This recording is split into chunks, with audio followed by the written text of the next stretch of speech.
दर्शक बंधु आज गुरुत्वपूर्ण खबर जानापी भिडियो शेष पर्यंत देखु। ओडिशावासी एक गुरुत्वपूर्ण खबर। बंगोपसागर सृष्टि होता लघुचाप बर्तमान एक सांघातिक विपदर संकेत देउछि। पाणीपाग विभाग ताजा रिपोर्ट अनुसार आसंता 48 घंटा मध्य अधिक घनीभूत हो बात्यार रूप नेबार आशंका रही। विशेषकर समस्त जिला सतर्कता जारी करा जायछि। उपकूल ओडिशा रे पुरी, खोर्धा, कटक, गंजाम, भद्रक और बालेश्वर समेत समस्त उपकूलवर्ती जिले में प्रलयंकारी प्रबल वर्षा और घंटा को 50 किलोमीटर पर्यंत विपदपूर्ण पवन बहिबार संभावना रही।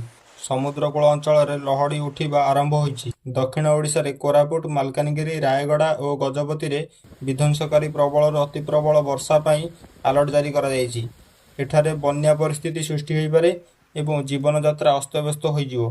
पश्चिम ओडिशा रे नुआपड़ा, कलाहांडी, बलांगीर रे मध्य बिजुली और भयंकर घड़घड़ी सहित वर्षा जारी रहिबो। चाषी माने तुरंत सावधान हुअन्तु। दर्शक बंधु आमे आपनकु आहुरी सतर्क कराई देउछु, कारण आगामी 24 घंटा भितर एही लघुचाप आहुरी घनीभूत हेबा परे एहार गतिपथ केउ आडकु रहिबो से नै आईएमडी रो नुआ अनुमान आसीछि। वर्तमानर सूचना अनुसार यह दक्षिण ओडिशा उपकूल मुहां हेबार संभावना अछि। एहार अर्थ हेउछि गोपालपुर, पुरी, पारादीप समेत एही समस्त बंदर अंचल में विपद संकेत वृद्धि पाई। समुद्र भितर पवनर बेग धीरे धीरे 60 ରୁ 70 किलोमीटर अतिक्रम करिवार संभावना अछि। तेणु जो मत्स्यजीवी भाई माने समुद्र भितर अछंती सेमाने विलंब न करी सुरक्षित स्थान को फेरी आसंतु। एही समय रे समुद्र भितर को जीवा निज जीवन को बाजी लगाइबा सहित समान।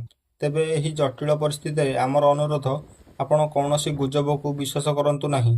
केवल आईएमडी रो ऑफिशियल रिपोर्ट उपरे ही नजर रखंतु। आमे प्रति मुहूर्तर खबर आपणक पाखरे पहुंचाउछु। परवर्ती विशेष पाणीपाग अपडेट पाई आम चैनल को सब्सक्राइब करंतु। सुरक्षित रुहंतु।